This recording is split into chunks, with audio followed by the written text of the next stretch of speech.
अस्सलाम स्टूडेंट।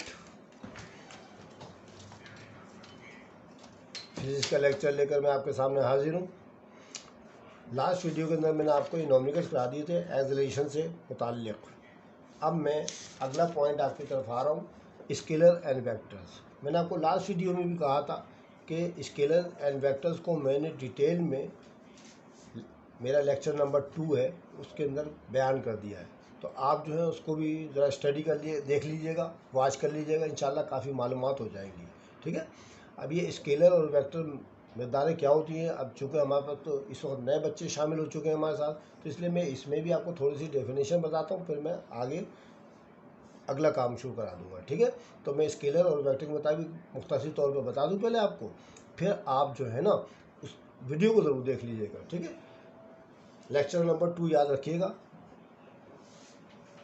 इंशाल्लाह आपकी समझ में आ जाएगा स्केलर और वेक्टर किसे कहते हैं। अब स्केलर और वेक्टर कहते किसे हैं, पहले आपको मैं यह डेफिनेशन पढ़ के सुना दूँ, आपको अंडरलाइन में लिखी है, और फिर मैं आपको वजाहत कर देता हूँ थोड़ी सी।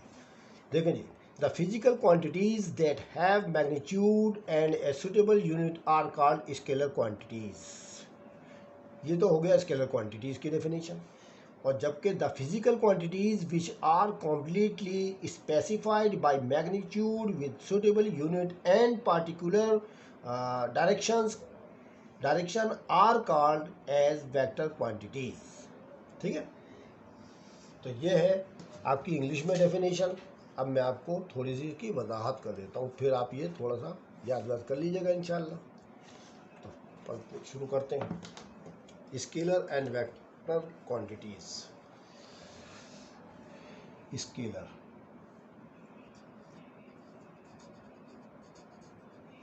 क्वांटिटीज, बेटा स्केलर क्वांटिटीज वो क्वांटिटीज होती हैं जिनका राब्ता हमसे पड़ता है काय में, एक तो फिजिक्स में और एक होता है मैथ में।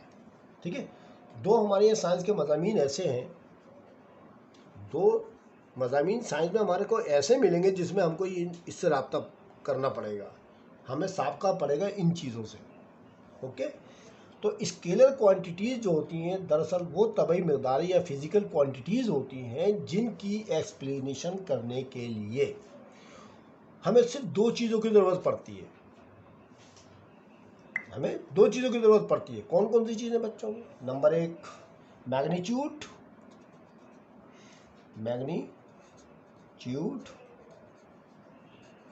एंड दूसरी है यूनिट। हमें दो चीज़ें चाहिए बस।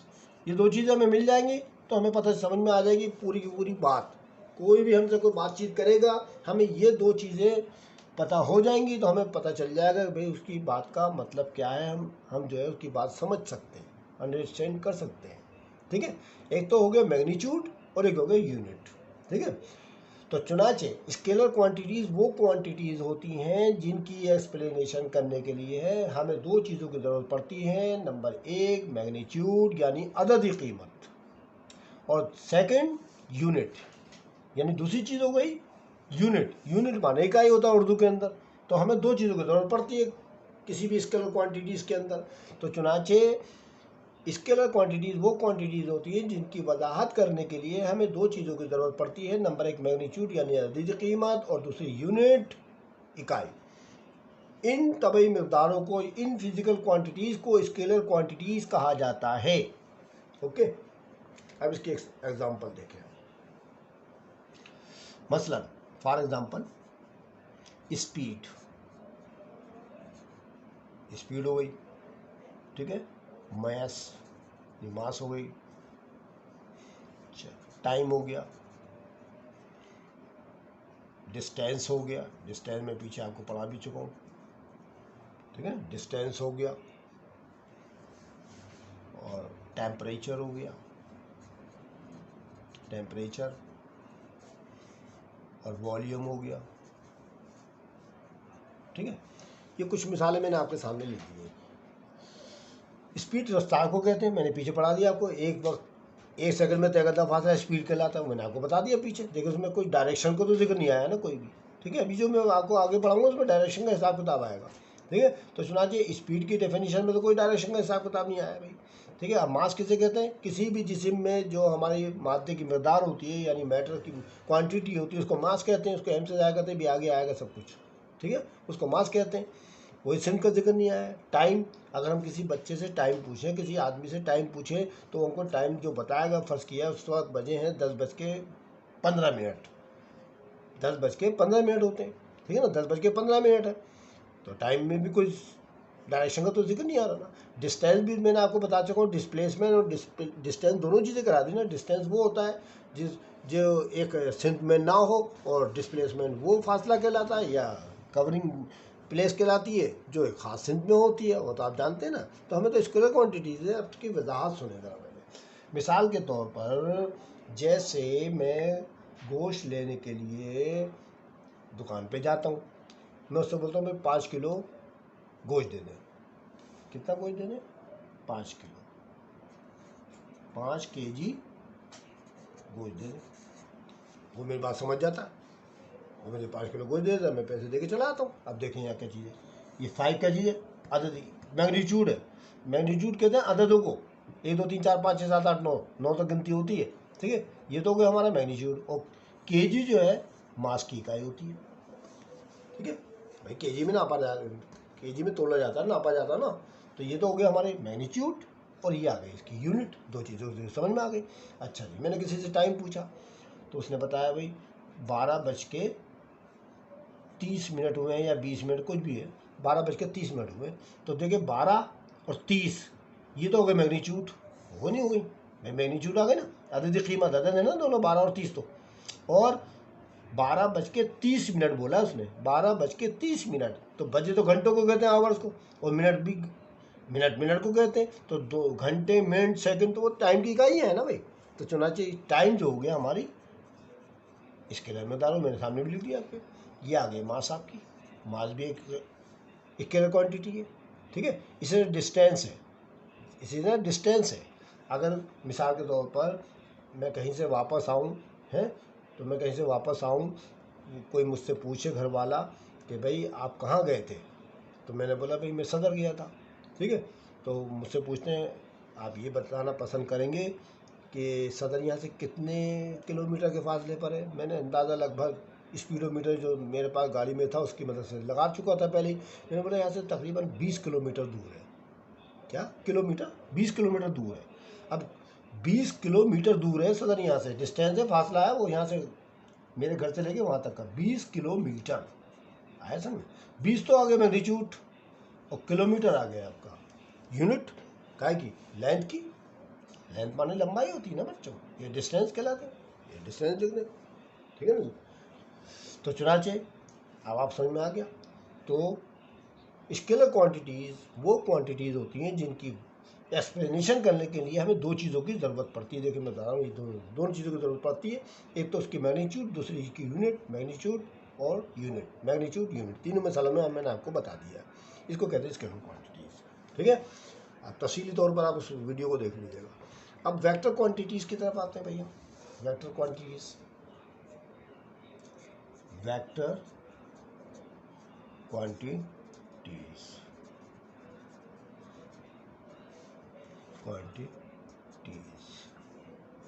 अच्छा एक बात और यार सुनने जरा तवज्जो तलब है। ये स्केलर क्वांटिटी जो होती है ना, इनको हम प्लस, माइनस, मल्टीप्लाई, सारे फंक्शन जो मैथ के होते हैं वो हम मैथ की तरह करते हैं। जैसे 20 में 30 जमा कर लिया, 50 ही हो जाएगा ना भाई। या 40 में से 10 निकाल दिया तो 30 बचेगा ना। 40 को 10 से मल्टीप्लाई कर लिया, 2 से मल्टीप्लाई कर लिया तो 80 आएगा ना। तो सिंपल अंदाज में होंगे स्केलर क्वांटिटीज़ में, वही वाले तरीके इस्तेमाल करने जो आप अब तक करते चले आए, ठीक है। तो ये इसकी हम एडिशन, सब्सट्रैक्शन एंड मल्टीप्लिकेशन सब मैथमेटिकल अंदाज में करते हैं। ये बात मैंने आपको और बता दी। अब वेक्टर क्वांटिटीज़ वो क्वांटिटीज़ होती हैं जिनकी एक्सप्लेनेशन करने के लिए हमें 3 चीज़ों की ज़रूरत पड़ती है। कितनी चीज़ों की? 3 चीज़ों की। नंबर 1 मैग्नीट्यूड,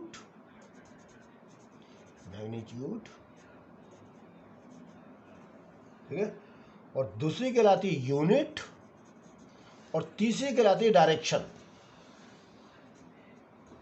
ये 3 चीज़ें चाहिए हमें। इनमें डायरेक्शन नहीं हुई तो वो स्केलर बन जाएगी, मैंने अभी आपको बताया था ना, इसमें डायरेक्शन का तो कोई हिसाब किताब ही नहीं था ना कुछ भी।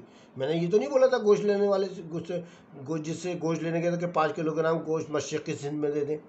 ठीक है, किसी ने मुझे टाइम बताते ये थोड़ी बोला था मुझे 12:30 जो है मगरिब की सिंध में हुए, या फिर मैंने लेंथ बताते हुए यानी सदर की बारे में बता देगा 20 किलोमीटर जो है शुमाल की जानिब है या जनूब की जानिब है। कोई सिंध उनका तो जिक्र ही नहीं था ना कोई भी। यहाँ आएगा सिंध का जिक्र, और सिंध नहीं हुई तो वो तो स्केलर बन जाएगी आपकी। डायरेक्शन तो होना चाहिए, और सिंधें होती है 4 आपके पता है, वो भी देख लें आप। ईस्ट, वेस्ट, नॉर्थ, साउथ होती है ना, 4 सिंधें होती है ना। इसमें सिंध का तो बड़ा अमल दखल होता है बच्चों। तो वेक्टर क्वांटिटीज़ वो क्वांटिटीज़ होती हैं जिनकी एक्सप्लेनेशन करने के लिए हमें 3 चीज़ों की ज़रूरत पड़ती है। Number 1 magnitude, number 2 unit, number 3 direction. तो मैंने अभी आपको डेफिनेशन जो बताई थी उसमें सब बातें लिखी है। मैं आपको दोबारा डेफिनेशन पढ़ के सुनाऊंगा तो इंशाल्लाह वो जो लिखा हुआ था ना वो अब आपकी समझ में आएगा। ठीक है, अब मैं पढ़ के दोबारा सुनाता हूँ, फिर इसकी एग्जाम्पल पेश करता हूँ। चलें, the physical quantities that have magnitude, ये लिखा मैंने मैग्नीट्यूड 5, ठीक है, and a suitable unit, unit लिखी किलोग्राम, लिखी नहीं लिखी है, हाँ, suitable are called scalar quantity, लिखा है स्केलर क्वांटिटीज। आगे समझ पूरी, ठीक है। अब वेक्टर की तारीफ देखेंगे क्या लिखा, ठीक है, वेक्टर के लिए। अच्छा, पहले मैं पढ़ के सुना दूँ फिर आपको बताऊँगा। द फिजिकल क्वांटिटीज, ऐसी क्वांटिटीज तभी मकदारें विच आर कम्प्लीटली, जिनकी मुकम्मल स्पेसिफाइड करने के लिए आपको करना पड़ेगा। मैग्नीट्यूड नंबर 1 पे आ गया, यूनिट सेकंड पे आ गई, एंड पर्टिकुलर डायरेक्शन तीसरे नंबर पे डायरेक्शन भी आ गई आपकी। तो उनको कहा जाता है वेक्टर क्वांटिटीज। अब आगे समझ में, तो ये कहलाता है वेक्टर क्वांटिटीज। अब इसकी एग्जांपल देख लेते हैं बेटा।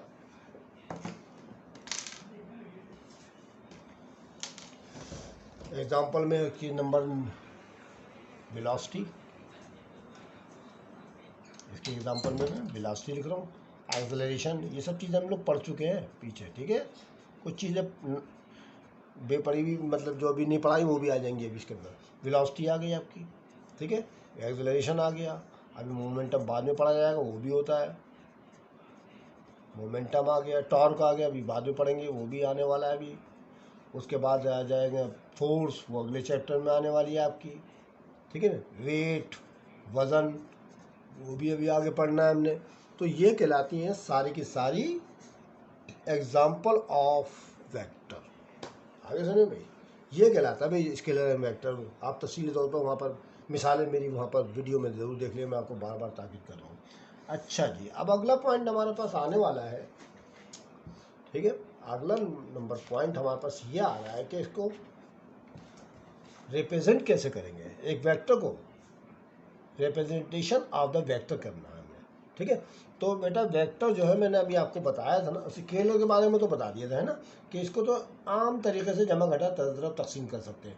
इसको जो है बेटा मैथमेटिकली अंदाज में नहीं कर सकते आप, बल्कि इसको तो ग्राफिकल मेथड, यानी मैं लिख भी देता हूँ, ग्राफिकल मेथड, ग्राफिकल मेथड या ट्रिग्नोमेट्रिक मेथड, ट्रिग्नोमेट्रिक। अभी सब नई नई चीज़ें आ रही हैं, आप 9th क्लास में है ना, इसलिए मैं आपको पढ़ा रहा हूँ, तो आपकी समझ में कुछ नहीं आएगा। जब मैं इसकी एक्सप्लेनेशन करूँगा जब आगे समझ में आएगा। नए नए नाम आ रहे हैं आपके सामने। अगर आप 11वीं 12वीं में होते तो आपको पहले से आता होता नहीं, ट्रिग्नोमेट्रिक मेथड कहलाएगा, ठीक है। इन तरीक़ों से करना पड़ता है इनको जमा घटा, ठीक है भाई। तो चुनाचे हमारा जो मौजूद चल रहा है वो ये है कि इसको जाहिर कैसे करते हैं। तो बेटा आपको एक तस्वीर बनी हुई नज़र आ रही है ना आपस में, देखो 4 सिमतें यहाँ पर भी, ईस्ट वेस्ट नॉर्थ साउथ है ना, जैसे मैंने बनाई थी, देखो मेरी कापी भी बनी हुई है, ठीक है। तो यहाँ पर जो है सिमतों का हिसाब किताब है, सारा का सारा सिस्टम जो है आपका डायरेक्शन का होगा, ठीक है। अब जैसे मिसाल के तौर पर मैं मिसाल देता हूँ कि जैसे मैं इसे शुरू कर देता हूँ, एक एरोप्लेन, ठीक है, एक एरोप्लेन। फर्स्ट क्या, मैं सब फर्जी चीज़ें बताऊंगा आपको, मैं वो मतलब अपने पास से फर्जी तौर पर बता रहा हूँ। एक एरोप्लेन है जो 100 किलोमीटर फी घंटे की रफ्तार से मशरिक़ की तरफ उड़ रहा है। किधर उड़ रहा है? मशरिक़। अब हमें रिप्रेजेंट करना उसकी स्पीड को कि वो किधर उड़ रहा है। तो देखें, सबसे पहले तो आप बना देंगे इसके अंदर एक डायरेक्शन टेबल ऐसे करके, ये आ गई, ठीक है, डायरेक्शन टेबल। ये कहलाएगा आपका ईस्ट, और ये कहलाएगा आपका वेस्ट, ये कहलाएगा आपका नॉर्थ, और ये कहलाएगा साउथ, ठीक है। अब फर्ज किया एक एरोप्लेन है या प्लेन है या हेलीकॉप्टर है, कुछ भी है, वो देखें सेंटर ये रहा, सेंटर ये है हमारा, ठीक है। एरोप्लेन 100 किलोमीटर फी घंटे की रफ्तार से 100 किलोमीटर फी घंटे की रफ्तार से उड़ रहा है, ठीक है। जैसे ये आपको मैं मिसाल भी पढ़ के आपको सुना दूँ ताकि आपको इसकी भी तर्जुमा वगैरह करना आ जाए, तो मैं आपको पढ़ के सुना दूँ, फिर आपको बयान करता हूँ। देखिए, vector diagram is an easy way. Vector की डायग्राम बड़ी आसान है, बड़े आसान तरीके से रिप्रेजेंट कर सकते हैं आप ये वेक्टर क्वांटिटी को। द डायरेक्टेड लाइन, ये डायरेक्टेड लाइन कहते हैं जो मैं लाइन बनाऊंगा, can be use to represent a vector. एक डायरेक्टेड लाइन जो है वो एक वेक्टर को जाहिर करेगी। The length of the line, उस लाइन की जो लेंथ होगी ना, लंबाई, वो सेगमेंट जो होगी गिव्स द मैग्नीट्यूड, वो मैग्नीट्यूड को जाहिर करेगी। ऑफ द वेक्टर, वेक्टर के एंड एरो, और वो जो तीर का निशान एरो का निशान होगा, जैसे ये बना हुआ है देखें, ये आपको रेड कलर की नज़र आ रही है ना, तो ये तो है डायरेक्टेड लाइन, ठीक है। और ये एरो का निशान ये हेड है, ठीक है। और ये पीछे की याद करिएगा, अब ये बाद में आने वाली टेल कहते हैं इसको, पीछे के हिस्से को टेल कहते हैं, अगले वाले को हेड कहते हैं। तो चलो जी, एरो जो है डायरेक्शन को जाहिर करेगा कि किस तरफ को जा रहा है, ठीक है।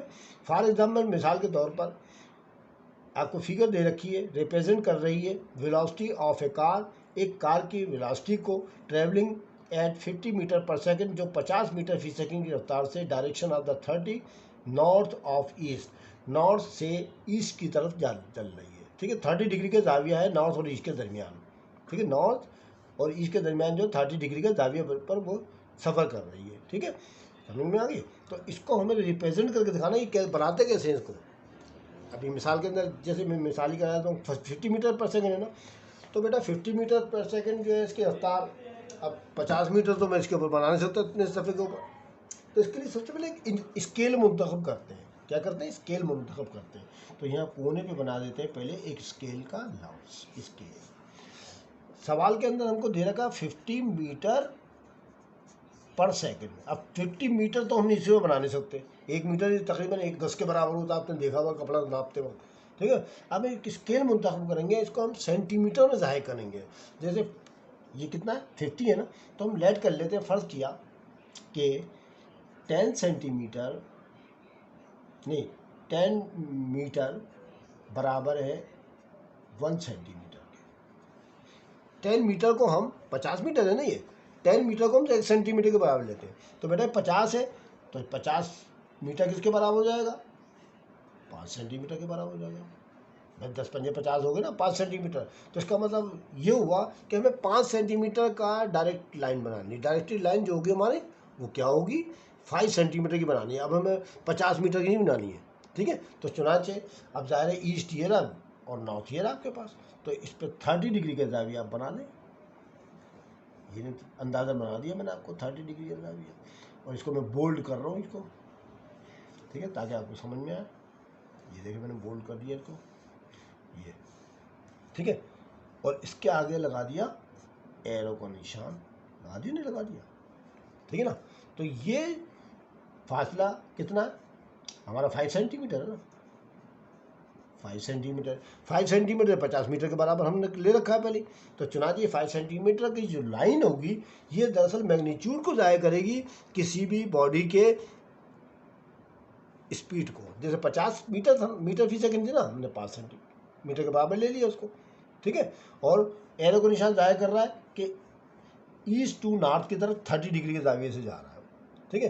तो ये जो रिप्रेजेंट करने का तरीका कहलाता ना, किसी भी वेक्टर को इसी तरह से जाहिर करते हैं, ठीक है। मिसाल के तौर पर एक और मसला है, जैसे क्या नाम है, सबसे पहले हमें इसके वेक्टर जो होते हैं बनाने पड़ते हैं अलग अलग, इनके नुमाइंदा खतूत जिनको हम डायरेक्टेड लाइन कहते हैं ना, वो पहले बनाने पड़ते हैं। फिर उनको सबको आपस में जोड़ के प्लस करके इनकी एडिंग की जाती है। और वो प्लस माइनस के तरीके से आम तरीके से नहीं करते, बल्कि हेड एंड टेल रूल के मुताबिक करना पड़ती है हमें, वो भी आगे आएगा तो हम आपको कराएंगे। अभी तो हमारा मौजूद चल रहा था रिप्रेजेंटेशन ऑफ ए वेक्टर।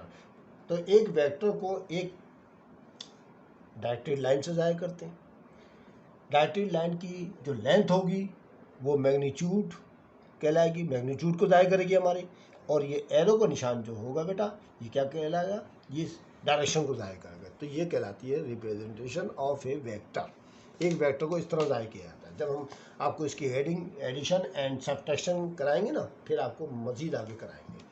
बस हमारा मौजूद यही था कि रिप्रेजेंट कैसे किया जाता, वो इन्होंने बता दिया, इसके अंदर भी बता दिया, मैंने बता दिया। सही है बेटा। अब हमारी इक्वेशन ऑफ मोशन आ गई। आप जानते होंगे there are 3 basic equations of the motion है। ठीक है, लिखा हुआ भी इसने, there are 3 basic equations of motion. 3 बुनियादी तौर पर इक्वेशंस होती हैं जो कि हरकत से मुताल्लिक होती हैं, जिसकी मदद से हम मालूम करते हैं, क्या क्या मालूम करते हैं, हम इसकी फाइनल वेलोसिटी भी मालूम कर सकते हैं, हम किसी बॉडी का तय करदा फासला जो कवरिंग डिस्टेंस है वो भी मालूम कर सकते हैं, हम उसकी मदद से एक्सेलरेशन भी मालूम कर सकते हैं, हम उसकी मदद से इनिशियल वेलोसिटी भी मालूम कर सकते हैं, वी की वैल्यू। ठीक है, इसकी हम उसकी मदद से और भी जितनी भी चीज़ें उन फार्मूलों के अंदर आएंगी, उन इक्वेशन के अंदर आएंगी, सबको मालूम किया जा सकता है उन 3 इक्वेशंस के बेस के ऊपर। ठीक है, तो वो 3 इक्वेशन का सीखना हमारे लिए बड़ा ज़रूरी होता है, क्योंकि फिजिक्स की बुनियादी बेसिक उसी से चलती है। ज़्यादातर जो है सवाल नॉमिकल जो है आपके इनसे ही मुंसलिक होते हैं। ठीक है, तो चुनाचे हमारी 3 इक्वेशन होंगी। उनमें पहली equation first equation of the motion कहलाती है। ठीक है, सेकेंड इक्वेशन आगे आएगी, अभी आपके लिखी हुई है, और थर्ड मोशन। ठीक है, थर्ड इक्वेशन आएगी आपकी। ये तीनों हरकत से मुताल्लिक है। और हरकत में आप जानते हैं वेलोसिटी, स्पीड, एक्सेलरेशन और डिस्टेंस का आपस में गहरा ताल्लुक होता है, और टाइम भी साथ में शामिल होता है। ठीक है, ये 5 चीज़ें हैं हमारी। स्पीड या वेलोसिटी तो समझ लें एक ही चीज़ हो गई। नंबर 2 डिस्टेंस हो गया, नंबर 3 टाइम हो गया, नंबर 4 उसके जो बारे में बताया था मैंने अभी आपके, सब उसके बराबर हो गया। अब यहाँ पहली इक्वेशन जो है, फर्स्ट इक्वेशन जो है, डिटरमाइन फाइनल वेलोसिटी, ज़्यादातर फाइनल वेलोसिटी मालूम करने के लिए इस्तेमाल की जाती है, लेकिन इसकी वजह से हम एक्सेलरेशन भी मालूम कर सकते हैं, इसकी वजह से हम टाइम भी मालूम कर सकते हैं। ठीक है, इसकी मदद से हम इनिशियल वेलोसिटी मालूम कर सकते हैं। ज़्यादातर जो है फाइनल वेलोसिटी मालूम करने के लिए,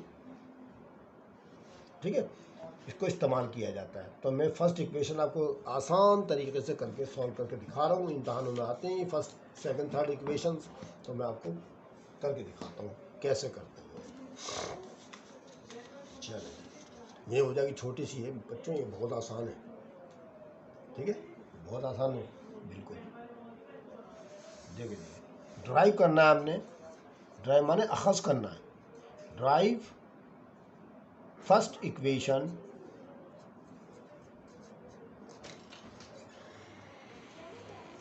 ऑफ मोशन,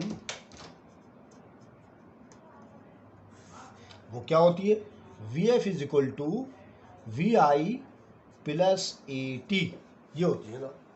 अब हमें इसको ड्राइव करना, तो सबसे पहले हम ये लिखेंगे सॉल्व, स्टार्ट करते हैं, फिर जुमला लिखेंगे वी नो दैट, हम जानते हैं कि, एक्सेलरेशन का फार्मूला मैं लास्ट टाइम बता चुका हूँ आपको, एक्सेलरेशन के फार्मूले की मदद से मालूम करना है मैंने ये। ठीक है, हम जानते हैं कि A is equal to Vf minus Vi upon T। ठीक है, ये आ गया हमारा ये एक्सेलरेशन का फार्मूला। अब बेटा बताएं, T जो है यहाँ पर डिवाइड कर रहा है ना, उधर जाके करेगा मल्टीप्लाई, तो ये बन जाएगा हमारे पास सूरज हाल क्या हो जाएगी, A मल्टीप्लाई बाय T बराबर है Vf माइनस Vi। ठीक है, अब A और T को मल्टीप्लाई कर लें आप, तो ये हो जाएगा AT बराबर है Vf माइनस Vi।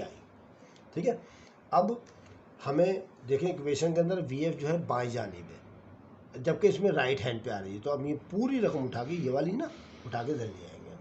ठीक है, और ये वाली रकम राइट हैंड पे ले जाएंगे। उससे कोई हमारी इस इक्वेशन पे कोई फ़र्क नहीं पड़ेगा, क्योंकि हम जानते हैं कि 3 जमा 2 बराबर होता है 5 के। भाई 3 जमा 2 बराबर 5 के होता है। हम इसको यूँ भी लिख सकते हैं 5 बराबर होता है 3 जमा 2 के। भाई 3 जमा 2 उधर कर दो, जब भी 5 ही रहेगा ना हमारे पास, LHS RHS तो बराबर आ रहा है ना। तो चुनाचे इस प्रॉपर्टी के मुताबिक हम क्या करेंगे कि वी एफ माइनस वी आई बराबर ए टी लेते हैं, ये इधर वो उधर।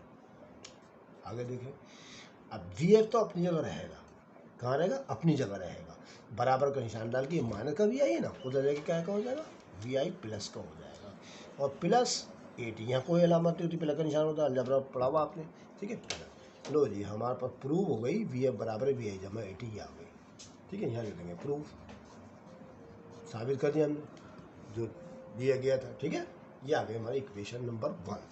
अब सेकंड इक्वेशन देखें आप, ये तेज़ी के साथ आपको करा रहा हूँ, आप इनकी प्रैक्टिस कीजिएगा, फिर इनके नॉमिकल इंशाल्लाह नेक्स्ट वीडियो से शुरू कर देंगे। Second equation,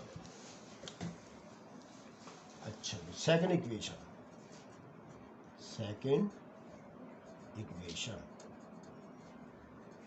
of motion drive करना है आपने,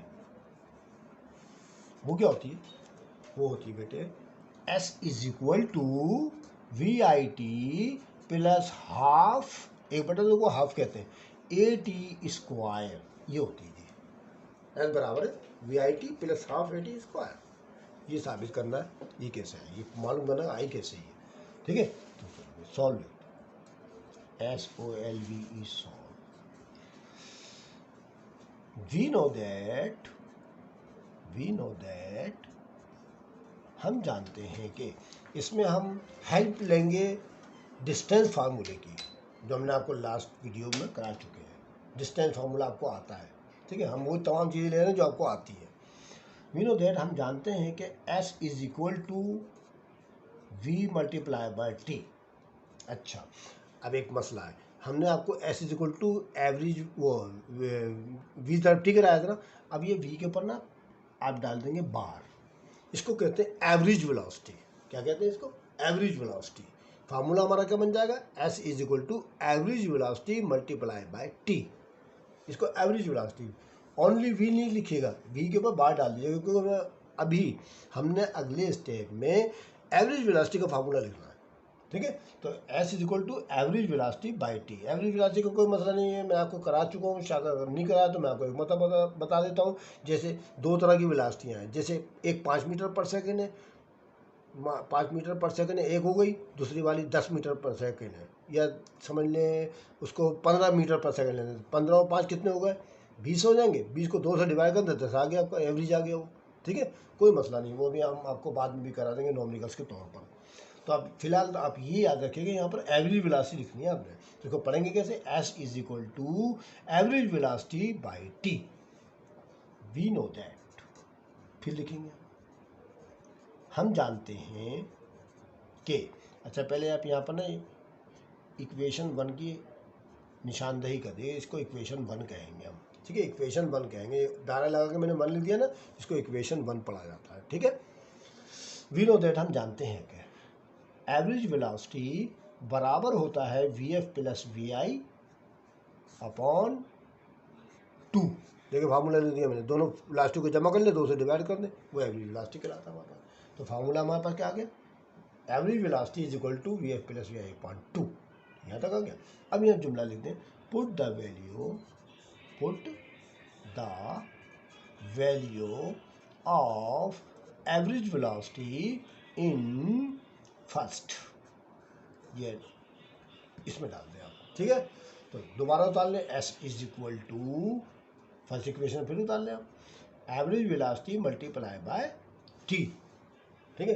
अब आगे चल रहा है इसी मदद के पास, एस की जगह एस लेते हैं आप, बराबर का निशान डालें, एवरेज वेलोसिटी का V F plus V I upon 2 put कर दें आप, V F plus V I upon 2। अब चूंकि मल्टीप्लाई का निशान पड़ा इसलिए आप इसको कर देंगे ब्रैकेट में 1 और टी लिख देंगे ब्रैकेट के बाहर, ठीक है। उसके बाद अगले स्टेप में आपने क्या करना है, एस की जगह एस लिखेंगे। अब आप देख रहे हैं कि यहाँ पर वी एफ मौजूद है, फाइनल वेलोसिटी, जबकि हमें जो प्रूव करना है ना, देखिए ये वाली S is equal to V I T, इसमें तो वी एफ है ही नहीं कहीं भी। तो हम क्या करेंगे, वी एफ की वैल्यू जो है इक्वेशन 1 में जो हमने पीछे मालूम करी ना, उसकी वैल्यू लगा देंगे। तो यहाँ पर आपने करना क्या है कि आप यहाँ 3 पॉइंट डालें, इन 3 नुकते डाल दें और यहाँ लिख दें, चूँकि इसका मतलब था since V F is equal to V I plus A T. V F की वैल्यू जो होती है ना, V I plus A T होती है, तो वी एफ की जगह पर V I plus A T, मैंने आपको पीछे देकर कराया भी है, वी एफ बराबर वी आई जमा ए टी कराया ना, वी एफ की कीमत वी आई जमा ए टी होती है, ठीक है। तो ये वाली वैल्यू ना वी एफ की जगह पुट कर दें आप, तो एस की जगह वी एफ की जगह वी आई लिख दें आप, प्लस ए टी लिख दें आप, ये ना वी एफ बराबर वी आई जमा ए टी जमा वी आई आप ऐसे उतार लें, या गया। और ब्रैकेट बंद कर दें, बटा का निशान डाल के 2 भी लिख दें, और ब्रैकेट बंद करके टी फिर बाहर लिख दें आप, ऐसी कैसी, कुछ भी नहीं करें उसको, ठीक है। अगले स्टेप में हमने क्या करना है, एस की जगह एस लिख दें, फिर आप एस की जगह एस लिखें, और वी आई देखें, वी आई जमा वी आई 2 वी आई हो गए, कितने हो गए 2 वी आई, दोनों को जमा कर लें बस आप, 2 वी आई, ये आ गए 2 वी आई जमा ए टी, ठीक है। जमा ए टी आप ऐसी लिखें, जमा ए टी जमा ए टी अपॉन 2 भी ऐसी लिखते हैं आप, और ब्रैकेट भी ऐसी डालें, और टी की जगह टी ऐसी लिखें, सॉरी टी के साथ मैंने कर लिया 2 वी आई जमा ए टी, ठीक है, ठीक है। देखिए वी आई जमा कर लिया, 2 वी आई, ए टी ऐसे आ गया, अपॉन 2 ऐसे आ गया, और टी जैसा था वैसे तो आ गया, ठीक है। इसको कोई मसला नहीं है, परेशानी। अब अगले स्टेप में मैंने क्या करना है, अगले स्टेप में टी से दोनों को मल्टीप्लाई करना है, टी से दोनों को मल्टीप्लाई करना है, तो S is equal to 2 V I T plus A T से टी को दें ए टी स्क्वायर, दोनों को टी से मल्टीप्लाई करना है, अपॉन 2, ठीक है, यहाँ तक आ गए। फिर एस इज इक्वल टू, ये 2 जो है दोनों को डिवाइड कर रहा है, अलग अलग कर ले, 2 V I T upon 2 plus A T square upon 2, दोनों के साथ 2 अलग अलग कर लेंगे क्योंकि ये एलसीएम था ये, ठीक है। दोनों के साथ अलग अलग आ जाएगा। अगले स्टेप में आपने एस इज इक्वल टू 2 से 2 कट जाएगा, तो वी आई टी आ जाएगा, कोई आएगा प्लस का निशान डाल के, यहाँ कुछ नहीं तो 1 होता है ना बेटा, 1/2 आ जाएगा आपका, और ए टी स्क्वायर, नहीं जी आपको ये आ गया, S is equal to V I T plus half A T square, ये आ गया आपका, प्रूव हो गया, ठीक है बच्चों। थर्ड इक्वेशन देखें आप, थर्ड इक्वेशन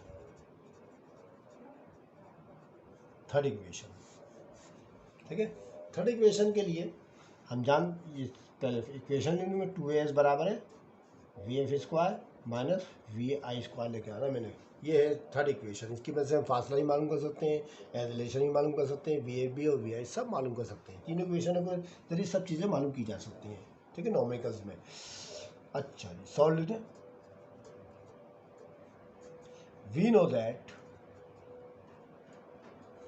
आपने अभी सेकंड इक्वेशन करी उसकी तरह करना मैंने, ये वी नो दैट हम जानते हैं कि average velocity is equal to V F plus V I upon 2, अभी पीछे मैंने यही लिखी थी ना, अभी उसी की मदद से कर रहा हूँ, ठीक है।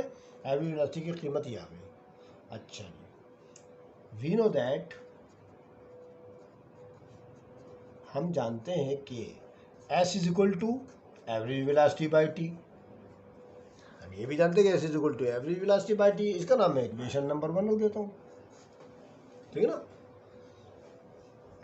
अब यहाँ पर हम एक बात तो नोट करें, देखें वी एच जमा वी आई अपॉन 2 तो एवरेज वेलोसिटी की आ गई, अब इस इक्वेशन के अंदर टी मौजूद है, फासले के फार्मूला जो हमने लिखा है ना S is equal to average velocity by T, इसके अंदर तो टी है ही नहीं, तो पहले टी भी मालूम कर लेंगे, तो यहाँ लिखेंगे for the value of T, for the value of T, T मालूम करने के लिए, टी मालूम करने के लिए हम फार्मूला लेंगे एक्सेलरेशन का, क्योंकि हम जानते हैं कि a is equal to V F minus V I upon T, T यहाँ डिवाइड कर रहा है, उधर जाके करेगा मल्टीप्लाई, तो ये हो जाएगा a मल्टीप्लाई बाय टी बराबर है वी एफ माइनस वी आई। अब हमें t की वैल्यू मालूम करनी है, तो t बराबर हो जाएगा V F minus V I upon A, नीचे चला जाएगा, मल्टीप्लाई करो तो डिवाइड कर जाएगा, लेकिन t की वैल्यू भी मैंने मालूम कर ली, और एवरेज वेलोसिटी के मैंने देखें ये पहले ही दे दी है, ठीक है ना, दोनों वैल्यूज़ मालूम कर ली मैंने, एवरेज वेलोसिटी की भी और टी की वैल्यू भी, दोनों टी मालूम, टी की वैल्यू मैंने एक्सेलरेशन के फार्मूले से मालूम कर ली है, ठीक है, आसान तरीका है, बिल्कुल ईजी तरीका है ये। अब हम क्या करेंगे, अब हम आगे चलाते हैं, अब ये जुमला लिखेंगे, put the value of average velocity and T in equation, यहाँ पर जगह नहीं है इसलिए मैं नीचे ले लेता हूँ, इक्वेशन 1 में, हमने जो वन लगाई ना इसके अंदर डालना हमने। एस इज इक्वल टू, चलिए स्टार्ट करते हैं। S is equal to average velocity by T, S is equal to, ठीक है, एवरेज वेलोसिटी क्या V F plus V I बटा T, V F plus V I upon T, V F plus V I upon two, bracket में लिख दें आप क्योंकि multiply का निशान है, और टी की जगह लिख देंगे V F minus V I upon A, V F minus V I upon A, ठीक है, देख रहे हैं ना आप लोग, V F minus V I upon A, V F minus V I upon A. S is equal to V F और V F दोनों ही जैसे, वी आई दोनों ही जैसे, ये प्लस का ये माइनस का है, मल्टीप्लाई कर लें, वी एफ से वी एफ को मल्टीप्लाई करें, V F square, V F और वी एफ दोनों ही जैसे स्क्वायर बन जाएंगे मल्टीप्लाई करने पर, plus minus minus, V I से वी आई को मल्टीप्लाई करें, V I square upon two A, ठीक है। अभी टू ए यहाँ डिवाइड कर रहा हूँ, उधर करेंगे मल्टीप्लाई, तो टू ए एस हो जाएगा, क्या हो जाएगा, टू ए एस बराबर है V F minus V I square, लेनी प्रूव हो गई, देखिए ये आपका ये आंसर था, टू एस बराबर है V F square minus V I square, prove हो गई, ठीक है। ऐसे करते हैं बच्चों, ये आप इसकी प्रैक्टिस कीजिएगा बच्चों। मैंने आपको इक्वेशन तीनों करा दिए हैं, इंशाल्लाह अगली वीडियो के अंदर मैं आपके सामने इनके न्यूमेरिकल लेकर पेश होऊंगा, ठीक है। अगर आपको मेरी वीडियो अच्छी लगे तो उसको लाइक करना मत भूलें, अपने दोस्तों को शेयर करें, ठीक है, अपने रिश्तेदारों को शेयर करें, ज़्यादा से ज़्यादा प्रमोट करें, इनको फैलाने में मददगार साबित हो मेरे। और दूसरी बात ये, अगर आप नए बच्चे जितने हैं वो सब्सक्राइब करना मत भूलें। इंशाल्लाह अगली वीडियो में फिर आपसे मुलाकात होगी, तब तक के लिए खुदा हाफिज़।